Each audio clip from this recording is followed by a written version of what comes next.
Olá, mães e pais de pets! Eu sou o Fábio Malaguti e esse é o nosso canal Super Pug Brasil.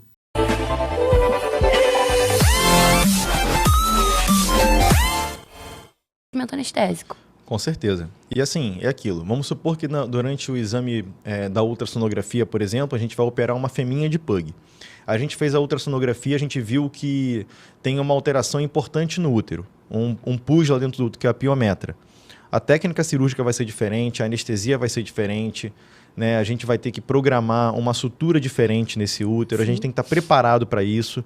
Ou a gente, de repente, vai fazer um antibiótico antes, né, para fazer com que a cirurgia seja mais segura, né? Ou se tiver algum problema no fígado ou no rim, por exemplo, a gente de repente vai investigar melhor, vai tratar esse animal, vai melhorar esse exame para depois fazer a cirurgia, né?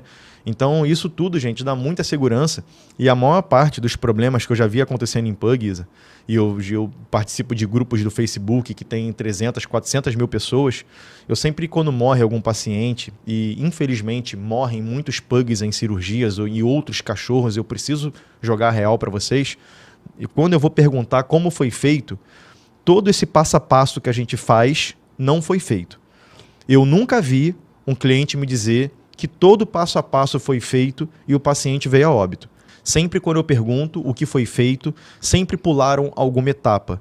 Tá? Não fizeram todos os exames que a gente comentou aqui, não tinha um anestesista presente, a pessoa diz para mim que não conheceu o anestesista, que não viu o anestesista, que foi só um veterinário que fez o procedimento. O paciente não foi entubado, não foi monitorado, não recebeu oxigênio. Sim, ou o paciente foi operado e depois já foi para casa logo na sequência.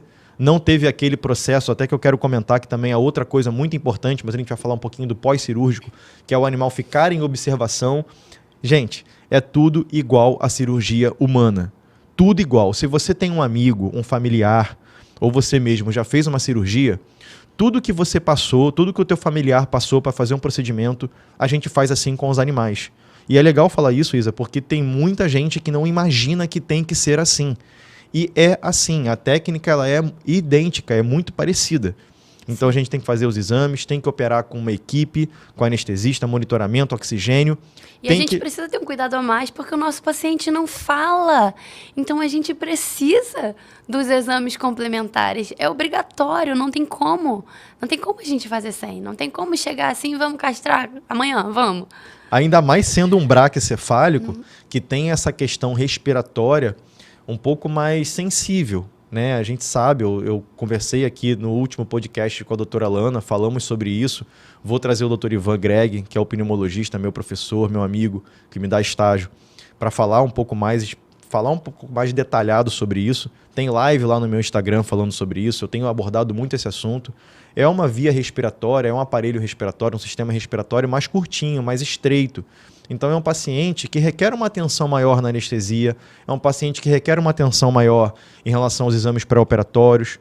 Tá? Então, isso tudo que a gente falou funciona para qualquer cachorro. Tá? Mas o pug tem essa peculiaridade e ele requer uma atenção um pouco maior. Né? E eu fico muito orgulhoso da gente poder olhar para vocês e com toda a sinceridade do mundo dizer, né, e nos gabarmos um pouquinho aqui, que a gente nunca teve problema. Né? A gente tem um pezinho no chão, a gente é humilde, a gente sabe que pode acontecer em algum momento.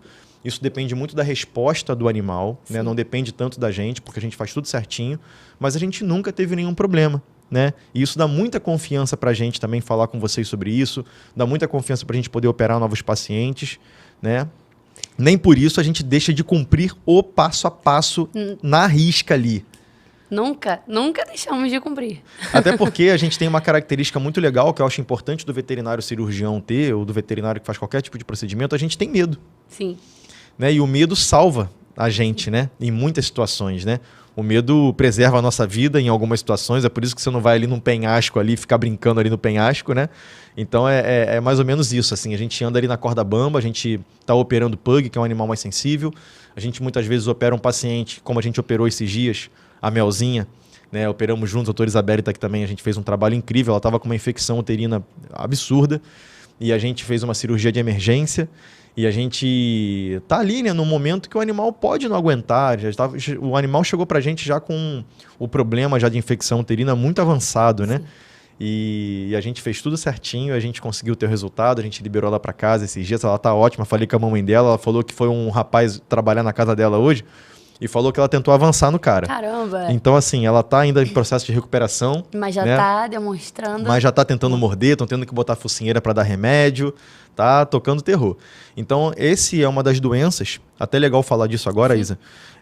Quais as doenças que a gente pode prevenir fazendo a castração da fêmea, por exemplo? Essa é a principal delas, né? Sim, a piometra. Quais outras doenças, Isa, que a gente pode prevenir castrando a fêmea? Então, a piometra, né, que é a infecção uterina. Vou falar um pouquinho sobre a sintomatologia, para de repente o tutor que está em casa ali, né, assistindo a gente, já ter conhecimento e poder ligar o alerta, se você tem uma fêmea não castrada, a esses sinais clínicos. A piometra, ela é uma infecção uterina, né, então as bactérias, por muitas vezes, né, bactérias ali do ambiente que ascendem ao trato reprodutivo, geralmente ela acontece após o cio, um tempinho aí após o cio, algumas semanas ou alguns meses após o cio. Essas bactérias se multiplicam, se proliferam ali no útero e leva a acúmulo de pus, de secreção nesse órgão. É uma patologia que cursa com muita dor, né? Distensão abdominal.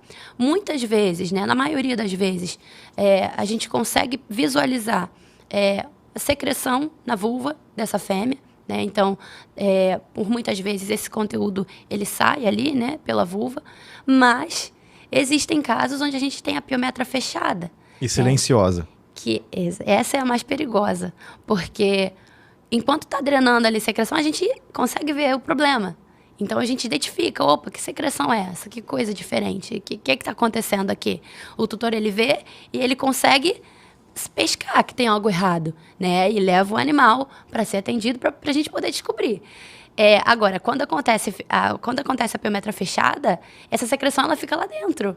Então, por muitas vezes, esse útero ele fica ali, né, com aquelas bactérias ali se proliferando, com cada vez mais formação de secreção, de pus, o paciente, né, fica com o sistema imunológico debilitado, porque muitas vezes não tem a competência para poder combater aquela infecção, né? E aí acaba que o quadro, né, quando a gente vai descobrir, já está ali avançado. Já está uma piometra enorme, aquele útero enorme. O paciente já, às vezes, passa a não comer mais, a não beber água mais, fica mais prostrado. E aí, quando a gente identifica o problema, o padrão ouro, né, é a ultrassonografia abdominal, para a gente poder identificar. Quando a gente vê, já está ali aquele problemão instalado. Então, a castração é o procedimento aí recomendado para que a gente evite esse tipo de problema. Além da piometra, a gente consegue prevenir com a castração alguns tipos de neoplasias mamárias, né, que são hormônio dependentes. Neoplasia é o câncer de mama. É o câncer de mama, exatamente. Que são hormônios dependentes, né? A gente tem aí uma cascata hormonal produzida aí, né, a partir do trato reprodutivo da fêmea. As mamas, elas têm receptores para alguns desses hormônios, né, que agem ali, né, essa mama, o tecido, né, o tecido glandular mamário acaba se proliferando, né, e às vezes essa proliferação acontece de uma maneira desorganizada, de uma maneira exacerbada, e é daí onde surgem as neoplasias, né, os tumores de mama. E a gente consegue prevenir castrando, porque a gente vai cessar essa produção hormonal aí. Então, cadelas, né, que não vão ser, que a gente não tem, né, a finalidade reprodutiva, né, a gente não deseja tirar um filhotinho, a gente recomenda a castração porque a gente consegue evitar. Todas. E... Muita essa pergunta para mim no direct. Mas doutor, eu tenho que castrar minha fêmea? Você não vai tirar filhotinho? Castra. Porque